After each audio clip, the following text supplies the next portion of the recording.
चौथा नियम क्या है, सॉल्ट को लेकर है।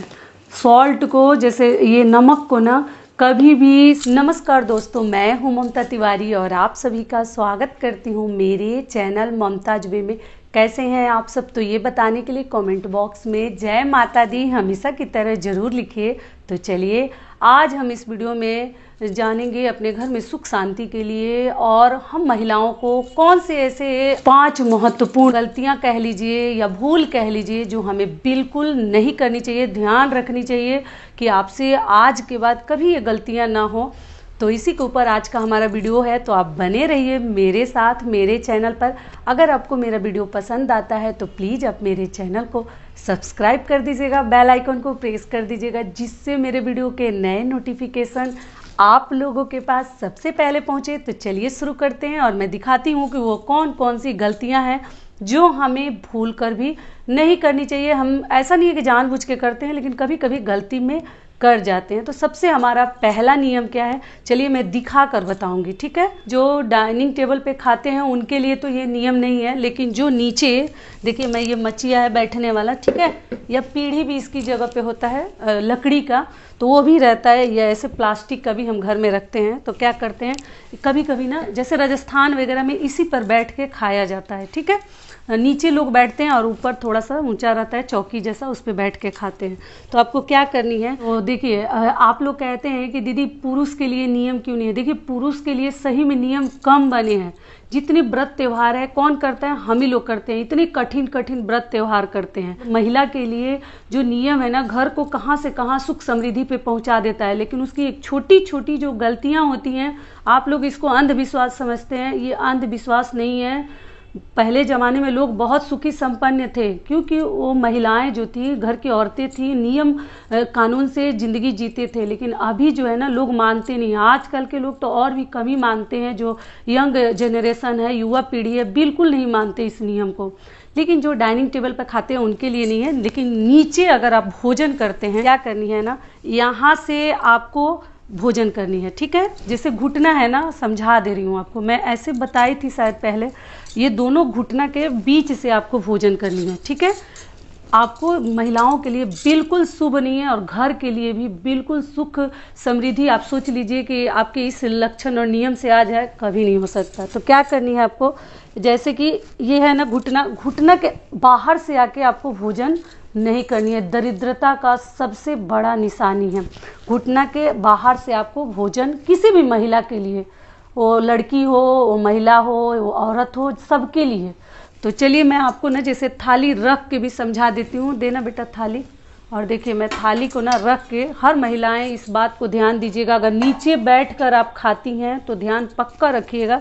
मान लीजिए ये हम भोजन कर रहे हैं, तो कभी भी आपको ना दोनों घुटना के बीच से भोजन करनी है, ठीक है। कहीं भी कीजिएगा, नीचे अगर बैठ के पंगत में या कहीं और भी बैठते हैं, या ज़मीन पर ही देख लीजिए, मैं बैठ के दिखा देती हूँ। ज़मीन पर भी आप भोजन कर रहे हैं ना, तो इस घुटना के बाहर से, ज़मीन पे तो होगा ही नहीं, ज़मीन पे तो हम अंदर ही रख के करते हैं। लेकिन कभी ऊंचा चीज़ पर आप भोजन करते हैं तो कभी इस घुटना के बाहर से आपको निवाला नहीं उठानी है, ठीक है। समझ में आ गया कि इस घुटना के ऊंचा चीज़ पे बैठते हैं तो अंदर से भोजन करनी है। तो ये हो गया हमारा पहला नियम। दूसरा नियम क्या है वो भी देख लीजिए, कि जैसे ये ग्लास है, ठीक है। ग्लास में हमें कभी भी, जैसे हम लोग की तरफ तो लोग हमें डांटते हैं कि ऊंट के जैसे खड़ा होकर पानी मत पियो। लड़कियों को हमारे तरफ सिखाया जाता है कि एक तो खड़ा होकर पानी पीना भी बिल्कुल शुभ नहीं होता किसी भी महिला के लिए। तो हम लोग की दादी नानी जो है पहले ज़माने की, अगर देख लेती हैं तो बहुत गुस्सा करती हैं, और हमारे हेल्थ के लिए भी अच्छा नहीं होता। जो जानते हैं, बहुत लोगों को ये बात मालूम भी होगी कि कभी भी महिलाओं को ही नहीं, पुरुष को भी खड़ा होकर पानी नहीं पीनी चाहिए। कभी भी हमें, जैसे कोई भी चीज़ हो, चेयर हो, टेबल हो, ऐसा मचिया हो, आपको बैठकर ही पानी पीनी है। क्यों पीनी है, एक तो हेल्थ भी सही रहता है हमारा, मतलब कई प्रकार की बीमारियां भी पकड़ती हैं। दूसरी क्या बात है कि जैसे खड़ा होकर पानी पीने से क्या होता है कि हमारे ऊपर ना जैसे लांछन लगता है। क्या होता है कि जो कार्य हमने कभी किया नहीं है, किसी का कुछ लिया नहीं है, मान लीजिए कि किसी का हम कुछ लिए नहीं है या किसी के बारे में कुछ कहे नहीं है, फिर भी लोग ना दोष हमारे ऊपर ही लगा देते हैं। क्यों लगा देते हैं, तो इसीलिए माना गया है, पहले के लोग कहते हैं कि कभी भी खड़ा होकर आपको पानी नहीं पीनी चाहिए, क्योंकि पीने से यही हमारे ऊपर लांछन लगता है, दोष लगता है, लोग हमारे ऊपर भी ब्लेम करते हैं। जो कार्य हमने किया ही नहीं है, हमें मालूम ही नहीं है, लेकिन फिर भी कहीं ना कहीं हमारा नाम आ जाता है कि उसी आदमी ने तो किया था। तो इसीलिए महिला हो पुरुष हो, किसी को भी खड़े होकर आपको पानी नहीं पीनी है। थोड़ा सा ही सहारा ले लीजिए, अगर जगह नहीं है तो थोड़ा सा टेढ़ा ही हो जाइए, थोड़ा सा सहारा लेके यहाँ खड़े हो जाइए, लेकिन आपको बैठ कर ही पानी पीनी चाहिए। ठीक है, तो ये हो गया हमारा दूसरा नियम। तीसरा नियम क्या है वो भी यहीं पे बता दे रही हूँ आपको। क्या करते हैं, जैसे मान लीजिए यहाँ हम लोग भोजन कर रहे हैं, ठीक है, भोजन कर रहे हैं, उसके बाद हम क्या करते हैं, एक एक लोग है ना, इसमें पानी नहीं है, आपको बता देती हूँ, एक एक लोग, सभी नहीं करते हैं, लेकिन कई ऐसे घरों में ना जैसे लगता है कि लोगों को समझ में ही नहीं आता। बच्चे तो अधिकतर ही करते हैं, बच्चों को भी थोड़ा समझाइए। क्या करते हैं कि खाना तो भोजन तो कर लिए, एक तो ज़्यादा नहीं लेनी है, वेस्ट नहीं करनी है, जितना खाना है उतना ही लीजिए, अगर अधिक है तो तुरंत निकलवा दीजिए। भोजन को थाली में अन्य देवता को, अन्नपूर्णा माता को वेस्ट करना जीवन में कभी सुख नहीं कर पाइएगा। अगर भोजन का आपने निरादर किया, आदर छोड़ के आपने निरादर किया, जीवन में आपको एक एक दाना के लिए तड़पना पड़ जाएगा। तो भोजन वेस्ट नहीं करनी है। दूसरी चीज़ क्या है कि पानी, इसमें पानी नहीं है, रहता तो और अच्छे समझ में आपको आता है। पानी जैसे थाली में ना हाथ धो लेते हैं, ये भी दरिद्रता का बहुत बड़ा निशानी है। एक तो हाथ भी धो लेते हैं और थाली को ऐसा धकेलते हैं कि पानी तो चला जाता है दीवार के ऊपर। तो ऐसा सब मोटा वाला कार्य हमें नहीं करनी है, ना बर्तन में हाथ धोनी है, ना उसको थाली को धकेलनी है। उठ कर जाकर आपको सिंक में, बेसिन में आपको हाथ धोनी चाहिए। ठीक है, आज से एकदम ध्यान रखिएगा लोग, बिल्कुल मत भूलिएगा। जो ही मेरा वीडियो देख रहे हैं, हर पुरुष, हर महिला, हर बच्चे, ठीक है। तो ये हो गया हमारा तीसरा नियम। चौथा नियम क्या है, सॉल्ट को लेकर है। सॉल्ट को, जैसे ये नमक को ना, कभी भी सारे नमक को हमें सखरी भी बोलते हैं हमारे लैंग्वेज में, मतलब अशुद्ध नहीं करना चाहिए, इसको शुद्ध रखना चाहिए। क्योंकि किसी भी व्रत त्यौहार में हम कुछ नमकीन भगवान को चढ़ाते हैं बनाकर रसोई में अपने, तो जो नमक से हम लहसुन प्याज यूज किए रहते हैं, फिर वही नमक भगवान को हम डाल के, मतलब उनके भोजन में डालकर, और फिर भगवान को हम भोग लगा देते हैं। तो इसलिए पूरे नमक को आपको जूठा नहीं करनी चाहिए, अशुद्ध नहीं करनी चाहिए।